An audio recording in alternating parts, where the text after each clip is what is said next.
कोटि दीपोत्सव के शुभ अवसर पर इस सनातन धर्म की ध्वजा को अक्षुण्ण रखने के लिए और महान हिंदू संस्कृति को पूरे विश्व में प्रासंगिक बनाए रखने के लिए इस धर्म की ध्वजा को अक्षुण्ण रखने के जिन लोगों ने अपना जीवन समर्पित किया है,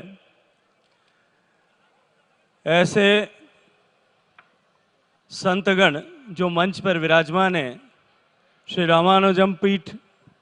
और श्री संगेरी पीठ के पीठाधीश्वर, उनके श्री चरणों में प्रणाम करता हूं और साथ ही साथ क्षमा याचना भी करना चाहता हूं कि मेरे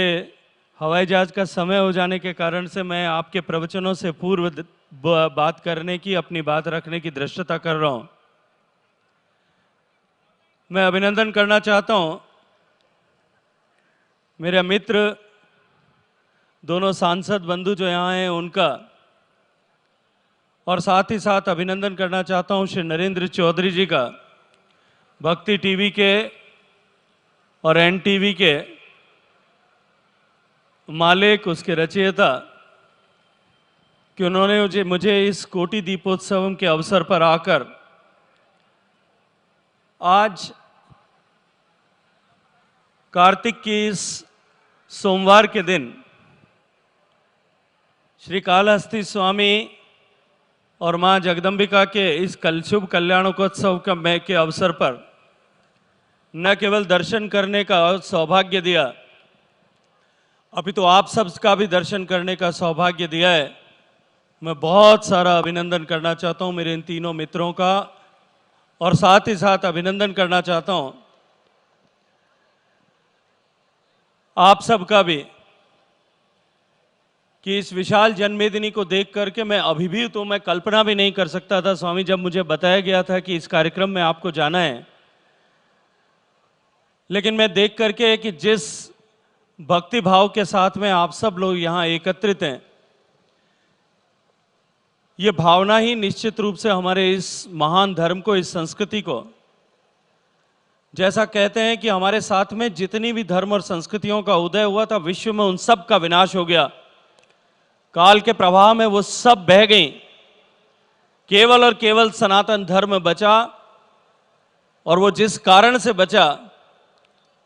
कि ऐसे धर्म की ध्वजा को अक्षुण्ण रखने के लिए अपना जीवन समर्पित करने वाले लोगों के कारण से, और आप जैसे ऐसे लोग जिनके हृदय में इस संस्कृति के प्रति, इस धर्म के प्रति जो आस्था का भाव है, वो अक्षुण्ण रूप से विराजमान है। हमने अभी आज सबने इस भगवान महाकाल के साक्षी में जिस पूजा का हम सब ने साक्षात्कार किया, भगवान महाकाल जो अजन्मा है, जो देवाधिदेव है, जो शमन का प्रतीक है,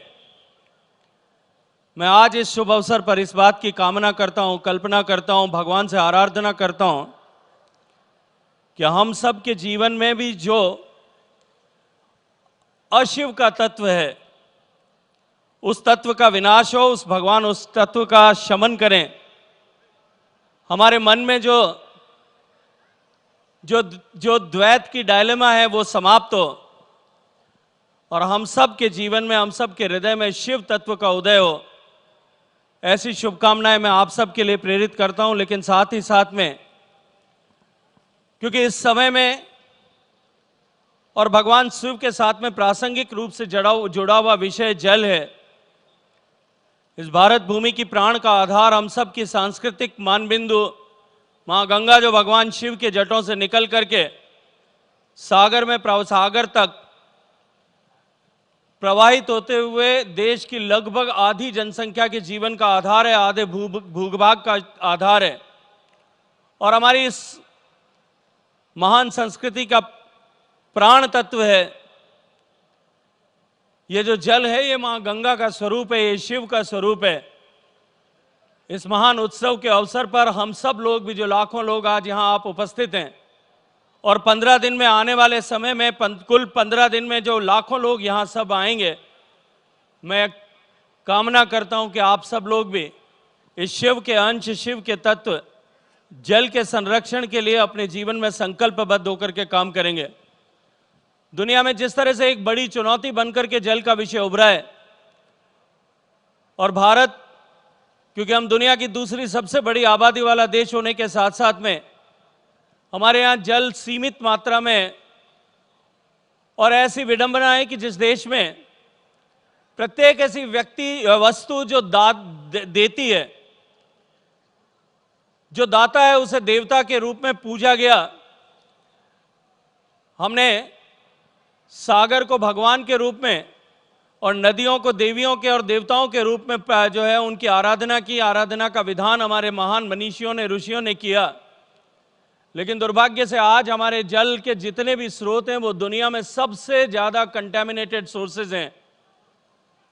मैं कामना करूंगा, मैं आप सब से भी प्रार्थना करूंगा कि हम अपने जीवन में इस पवित्र दिन भगवान शिव को साक्षी मानते हुए, इन धर्म के वाहकों को साक्षी मानते हुए, हम सब लोग भी इस संकल्प के साथ में यहां से जाएं कि हम अपने जीवन में जल के संरक्षण के लिए, जल के संचय के लिए और इस देश को तदनुसार जल समृद्ध बनाने के लिए काम करेंगे।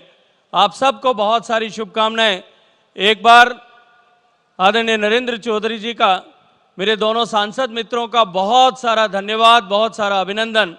और दोनों स्वामी जी के चरणों में एक बार बहुत सारा प्रणाम करते हुए आप सबके हृदय में जो शिव तत्व विराजमान है उसको भी मैं बहुत सारा प्रणाम करना चाहता हूं। खूब खूब अभिनंदन। कोटि दीपोत्सवम के इस शुभ अवसर पर भी आप सब लोगों का अभिनंदन। जो नया वर्ष हमारा प्रारंभ हुआ है, इस नए वर्ष का भी आप सब लोगों की शुभकामनाएं। और साथ ही साथ में दीपोत्सव, जो अभी दीपावली का अवसर हम सब के ने साक्षी भाव से देखा है, इस दीपोत्सव से हम सब के जीवन में एक नया प्रकाश उदित हो, हम सब के जीवन में एक ज्ञान का तत्व उदित हो। इस संकल्पना के साथ में, ऐसी शुभकामनाओं के साथ में, जय हिंद।